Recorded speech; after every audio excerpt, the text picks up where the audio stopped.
नमस्कार दोस्तों, आपका स्वागत है हमारे टॉक शो उमंग तरंग में। और आज एक नए विषय के साथ हम आपके सामने फिर से हाजिर हैं।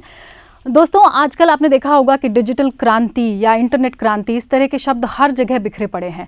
बच्चे बच्चे के हाथ में मोबाइल फ़ोन है, मोबाइल फ़ोन में इंटरनेट कनेक्शन है और हर आदमी 24 घंटे उस मोबाइल फ़ोन में लगा हुआ है। तो दोस्तों, आज की चर्चा का विषय है आधुनिक संचार तकनीकों का उपयोग। और इस विषय में हमारे साथ चर्चा के लिए हमारे एक्सपर्ट हैं श्री प्रकाश शर्मा। प्रकाश जी युवा उद्यमी हैं और उनके पास ई-कॉमर्स में मास्टर्स की डिग्री है। इसके अलावा उन्होंने यूरोप, यूएसए जैसे कई देशों को तकनीकी सहायता प्रदान करने के लिए काम किया है। पिछले 15 वर्षों से इस क्षेत्र में वो कार्यरत रहे हैं। और इसके साथ ही प्रकाश जी एक सॉफ्टवेयर कंपनी के को फाउंडर भी हैं, जो सॉफ्टवेयर कंपनी शिक्षा के क्षेत्र में भी और बहुत सारे सॉफ्टवेयर्स डेवलप करती है या बनाती है। तो प्रकाश जी, आपका बहुत बहुत स्वागत है आज हमारे कार्यक्रम में। थैंक यू जी। तो प्रकाश जी, हम आपसे बहुत सारे सवाल पूछेंगे, लेकिन उससे पहले हम बच्चों के सवाल लेते हैं। उनके कुछ सवाल हैं आपसे इस विषय के संबंधित।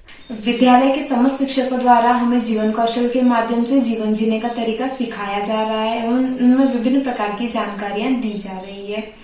इससे संबंधित मेरा प्रश्न यह है कि आजकल देखा जा रहा है कि सभी लोग मोबाइल में लगे रहते हैं, किसी से खुलकर बात नहीं कर पा रहे हैं, ऐसा क्यों?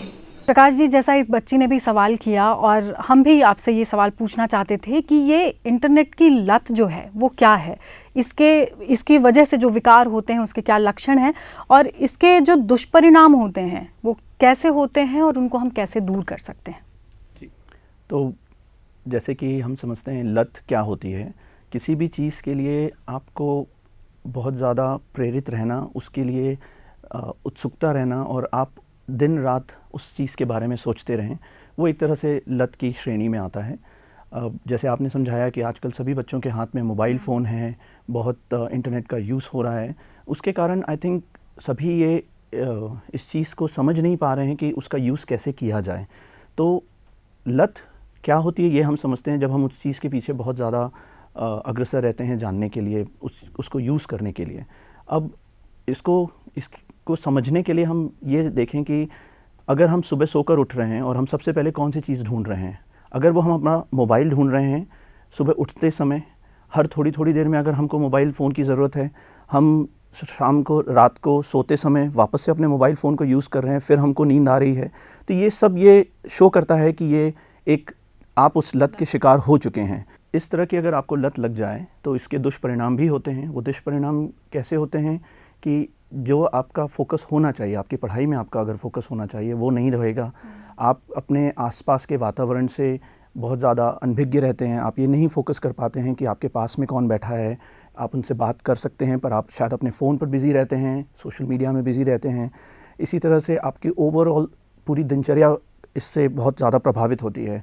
शायद आपका खाने पीने का समय, आपके सोने उठने का समय, और सबसे ज़्यादा जो बच्चों को प्रभावित करती है आज के समय में वो है उनकी पढ़ाई के ऊपर इस चीज़ का जो प्रेशर आता है, जो कि आपने पूछा भी है।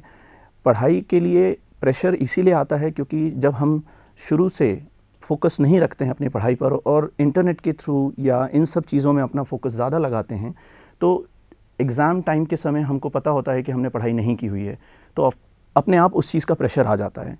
तो इसको प्रेशर को बचाने के लिए आपके लिए ये बहुत ज़रूरी है कि जब आपका जो सिलेबस चल रहा है, जो भी स्कूल के पाठ्यक्रम में पढ़ाया जा रहा है, आप उसको समय पर पढ़ते जाएं।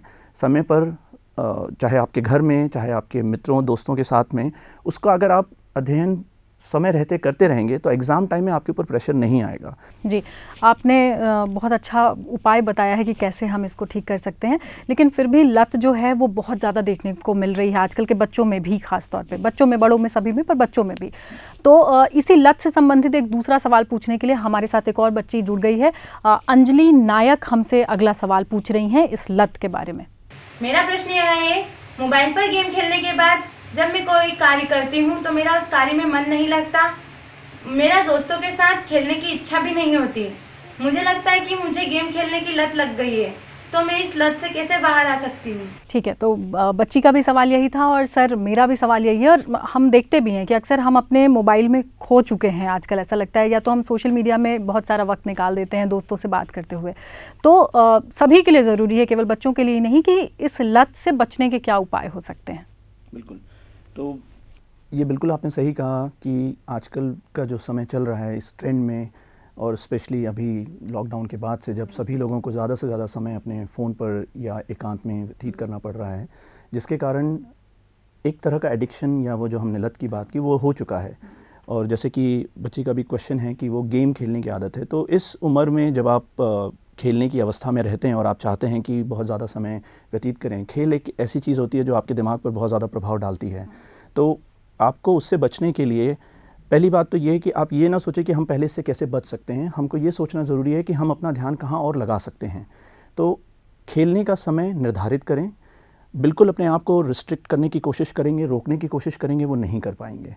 बेहतर यह है कि आप एक समय सीमा निर्धारित करें कि हमको 1 घंटा गेम खेलना है या आधा घंटा सोशल मीडिया में टाइम स्पेंड करना है और इस ड्यूरेशन में ही करना है, इस ड्यूरेशन में हमको ये काम नहीं करना है। तो ये एक आपको नियम बनाना पड़ेगा, एक अपने आप को अनुशासन में लाना पड़ेगा, जहाँ पर आप ये डिसाइड करें कि कितना समय आप खेल को देना चाहते हैं, कितना समय आप पढ़ाई को देना चाहते हैं, कितना समय आप दोस्तों को देना चाहते हैं, और अलग अलग गतिविधियों में, अलग अलग एक्टिविटीज़ में अपने आप को इन्वॉल्व करने की कोशिश करें फ़ोन के अलावा। जैसे स्टूडेंट एज में आप पढ़ाई कर सकते हैं, कुछ डिफरेंट टॉपिक्स पे पढ़ाई कर सकते हैं, ड्राइंग कर सकते हैं, आर्ट वर्क कर सकते हैं, बहुत सारे और एक्टिविटीज़ हैं जो की जा सकती हैं। अगर आप अपना ध्यान उस तरफ लगाने की कोशिश करेंगे तो अपने आप ही मोबाइल से या और दूसरी चीज़ों से आपका ध्यान हटने लगेगा।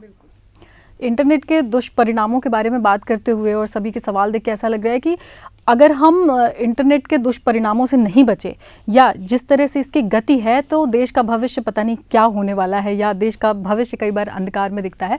खैर, आपसे इस विषय में बहुत सारी बात होती रहेगी सर। आगे एक बच्ची का सवाल और है शायद, तो हम पहले सवाल ले लेते हैं। जी, क्या इंटरनेट से मिली सभी जानकारी सही होती है? क्या इंटरनेट से मिली जानकारी नुकसान पहुंचा सकती है?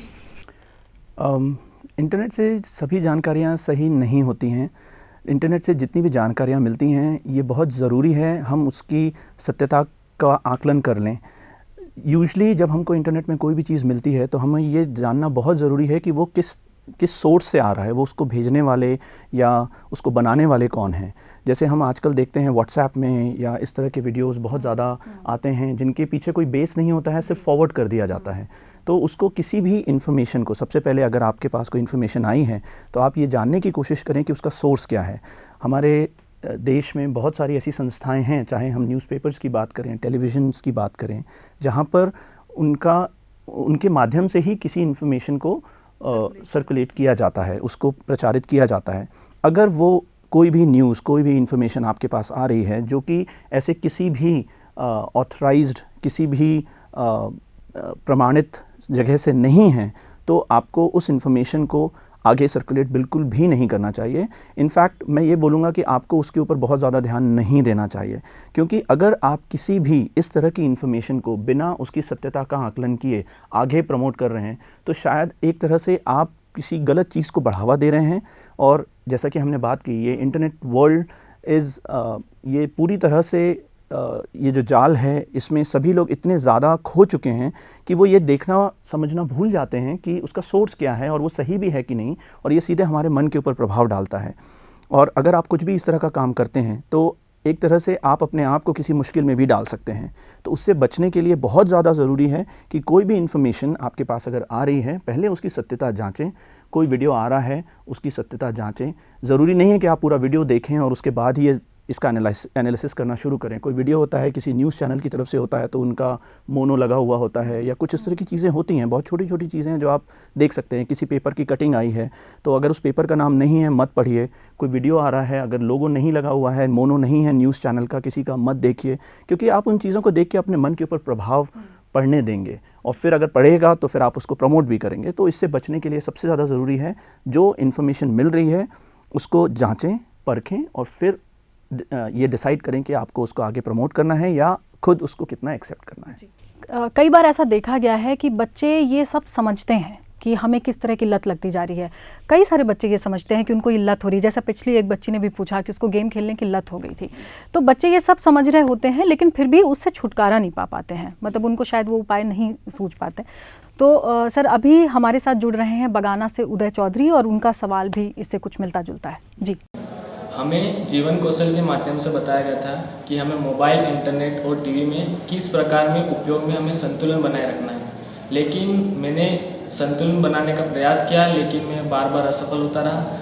मुझे इसमें आपकी ज़रूरत है, आप मेरा मार्गदर्शन दीजिए। जी, तो बच्चे का भी यही सवाल है और चूँकि बच्चा सब समझ रहा है लेकिन वो ये नहीं समझ रहा है कि वो उस लत से कैसे छुटकारा पाए या कौन से तरीके हो सकते हैं जिससे वो लत से छुटकारा पा सकता है।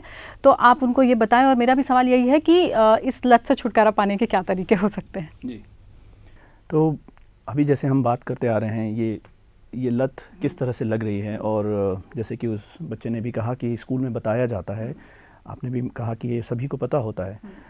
मुझे लगता है एक ही चीज़ है जो सब मिस करते हैं, अगर खासकर इस स्टूडेंट एज में, जब आप छात्र होते हैं, जब आप पढ़ रहे होते हैं, तो एक सबसे ज़्यादा ज़रूरी चीज़ जो हम मिस करते हैं वो है अनुशासन। अगर हम अनुशासन को फॉलो करेंगे तो कोई ऐसा कारण नहीं है कि आप लत के शिकार फिर भी रहेंगे।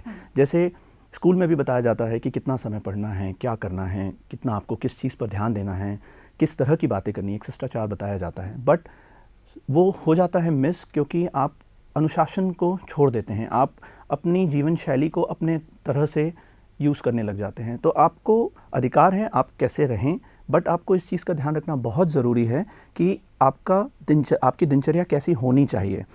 अगर आप अपनी दिनचर्या में ये शामिल करेंगे कि कब आपको पढ़ना है, कब आपको खेलना है, कब आपको इंटरनेट पे देखना है, कब आपको किसी चीज़ पर पढ़ाई करनी है, तो अगर उस समय को आप बांट लेंगे कुछ हिस्सों में और फिर उस पे फोकस रखेंगे तो ये बिल्कुल किया जा सकता है।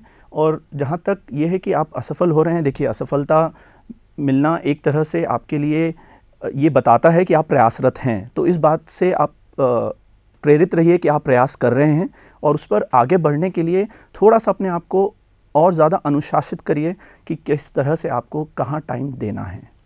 प्रकाश जी, आपसे अगला सवाल ये है कि जैसा कि हम देख रहे हैं सभी लोग लगभग सोशल मीडिया का उपयोग कर रहे हैं, तो सोशल मीडिया का उपयोग करते समय हमें किन किन चीज़ों का ध्यान रखना चाहिए? तो सोशल मीडिया जब हम यूज़ करते हैं, बहुत सारे एप्लीकेशंस हैं, फेसबुक है, व्हाट्सएप है, ये सब सोशल मीडिया की कैटेगरी में आता है, जहाँ पर भी आप लोगों से सोशल होने की कोशिश करते हैं। सबसे ज़्यादा ज़रूरी इस बात का ध्यान रखने की ज़रूरत है कि जिनसे आप बात कर रहे हैं उनको आप जानते हों, जो सबसे पहली रिक्वायरमेंट है। अगर आप जानते हैं तब अपनी बातचीत शुरू करें। कई बार ऐसा होता है कि आप किसी से मित्रता करते हैं, पहली बार में करना चाहते हैं, तब आप ज़रूर उनके साथ खुलने की कोशिश करते हैं, पर कभी भी किसी के भी साथ आप जो आपके लिए अनजान लोग हैं, पहली बात तो अनजान लोगों से ज़्यादा अवॉइड करें बात करना, या लिमिटेड करें, ये समझने की कोशिश करें कि आप उनसे कैसे लिंक बना पाए हैं। उसके बाद ही अपनी कोई भी इन्फॉर्मेशन उनके साथ शेयर करें। आपकी पर्सनल लाइफ के बारे में किसी के भी साथ शेयर करना सोशल मीडिया पर बहुत ज़्यादा ट्रेंड में है, बट मुझे ये लगता है कि शायद ये सही नहीं है, क्योंकि यही वो चीज़ें हैं जो आगे जाकर आपके लिए परेशानी का विषय भी बन सकती हैं। आप सोशल मीडिया पर जब किसी के भी साथ इंटरेक्ट कर रहे हैं तो उसका उद्देश्य क्या है ये आपको पता होना चाहिए। आप किसी से भी बात कर रहे हैं तो क्यों बात कर रहे हैं? क्या आप अपने आप को एंटरटेन करना चाहते हैं, या आप अपनी जो आपकी दुख है, तकलीफ़ है, या कुछ भी इस तरह की चीज़ है वो आप बात करना चाह रहे हैं, आप फ्रेंडशिप करना चाह रहे हैं, ये आपके सामने क्लियर होना बहुत ज़रूरी है। और सोशल मीडिया को आप उसी तरह से लें जैसे आप अपनी सामान्य ज़िंदगी में रहते हैं।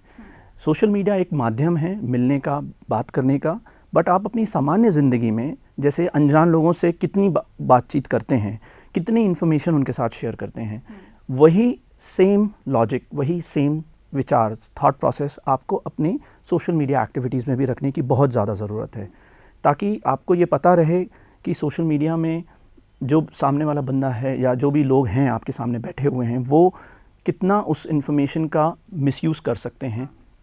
इसके लिए आपको सचेत रहने की बहुत ज़रूरत है। बिल्कुल।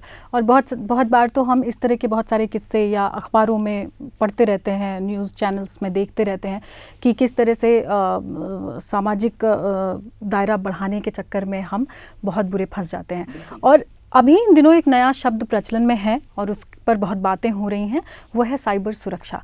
तो आपसे मेरा अगला सवाल है कि क्यों साइबर सुरक्षा हमारे लिए चिंतन का विषय होना चाहिए? बिल्कुल। तो जैसे कि अभी हम बात कर रहे थे, ये बिल्कुल उसी से ही लिंक है कि कितनी इन्फॉर्मेशन आप शेयर कर रहे हैं। साइबर सुरक्षा उसी से ही जुड़ा हुआ है कि जो इन्फॉर्मेशन, जो भी डेटा आपका सोशल मीडिया पर जा रहा है या इंटरनेट के माध्यम से दूसरे लोगों के पास जा रहा है, उस इन्फॉर्मेशन का वो जो दूसरा इंसान है वो उसका कैसे मिसयूज़ करके आपको नुकसान पहुंचा सकता है। नुकसान पहुंचाने के बहुत सारे तरीके होते हैं, इमोशनली, फाइनेंशियली, किसी भी तरह से आपको नुकसान पहुंचाया जा सकता है। तो साइबर सुरक्षा बहुत ज़रूरी है।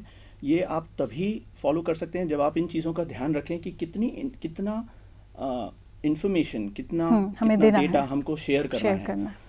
तो अभी आपने सर से जाना कि हमें साइबर सुरक्षा को लेके किन किन मुद्दों का, किन किन बिंदुओं का ध्यान रखना चाहिए। तो सर, साइबर सुरक्षा की ही तरह इन दिनों एक नया शब्द प्रचलन में है जिसको हम कहते हैं नेटिकेट्स, यानी कि इंटरनेट के शिष्टाचार। तो आप उसके बारे में थोड़ा बताइए हमें कि उसके अंतर्गत क्या क्या बिंदु हैं, क्या क्या बिंदु आने चाहिए और कैसे हमें उसका पालन करना चाहिए। बिल्कुल। तो जैसे कि हम समझते हैं नेटिकेट्स एक ये शिष्टाचार से ही रिलेटेड है, क्योंकि हम शिष्टाचार की इंटरनेट पर बात कर रहे हैं कि इंटरनेट पर किस तरह का शिष्टाचार रखना चाहिए, इसलिए उसको नेटिकेट कहा जाता है। तो जैसे हम अपनी सामान्य जीवन शैली में शिष्टाचार का ध्यान रखते हैं कि हम बड़ों से बात कर रहे हैं या हम जिनसे भी बात कर रहे हैं, हमारी लैंग्वेज कैसी होनी चाहिए, हमारी भाषा कैसी होनी चाहिए, वही सारी चीज़ों का हमको सोशल मीडिया पर भी ध्यान रखना है। तो कुछ उसमें इम्पॉर्टेंट पॉइंट्स हैं, जैसे कि आप कभी भी, क्योंकि ये बहुत आसान हो जाता है, अगर कोई आपको नहीं दिख रहा है तो उसके लिए कुछ भी एकदम से बोल देना, ये बहुत आसान हो जाता है लिख देना, क्योंकि आप पब्लिकली अवेलेबल नहीं है, सामने वाला देख नहीं रहा है।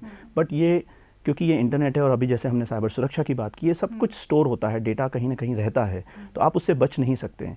और इसीलिए इस चीज़ का ध्यान रखना बहुत ज़रूरी है कि जब आप किसी से भी बात कर रहे हैं, एक शिष्टाचार का ध्यान रखें, एक रिस्पेक्टफुली उनको ट्रीट करें, किसी भी तरह की फॉल्स पब्लिसिटी ना करें, किसी भी तरह की फॉल्स इन्फॉर्मेशन को पॉपुलेट ना करें, आगे प्रमोट ना करें। किसी से भी जब बात कर रहे हैं तब थोड़ी सी अभद्रता का परिचय ना दें। तो अभी सर ने जैसा बताया, जो जानकारियाँ दी हमें कि क्या शिष्टाचार का पालन हमें करना चाहिए, उम्मीद करते हैं हम कि आप सब लोगों को उससे फ़ायदा होगा। सर, आज आपने बहुत ही महत्वपूर्ण जानकारियाँ हमारे साथ शेयर की हैं, और ये जानकारियाँ ऐसी नहीं हैं जो सिर्फ बच्चों तक सीमित हों, क्योंकि आज उतना ही इंटरनेट का इस्तेमाल बड़े भी कर रहे हैं, बच्चे तो कर ही रहे हैं। तो ये सारी जानकारियाँ मुझे लगता है कि बड़े और बच्चे दोनों के जीवन में कुछ सकारात्मक परिवर्तन ला सकती है अगर हम कोशिश करें तो। और आपने जाना, सर ने बताया कि किस तरह से हमें इंटरनेट में शिष्टाचार का पालन करना चाहिए। ज़रूरी नहीं है कि हमें कोई नहीं देख रहा है तो हमें वहाँ पे सारे शिष्टाचार भूल जाएं हम। तो और किस तरह से आप अपनी सुरक्षा रखते हुए आप इंटरनेट का इस्तेमाल कर सकते हैं। सर, आप हमारे बीच आए, आपने बहुत सारी हमें जानकारियाँ दी, और बच्चे भी हमारे बीच में आए, उन्होंने बहुत सारे सवाल पूछे। बच्चों का भी बहुत बहुत धन्यवाद, और आपका इतनी सारी जानकारियाँ साझा करने के लिए बहुत बहुत धन्यवाद।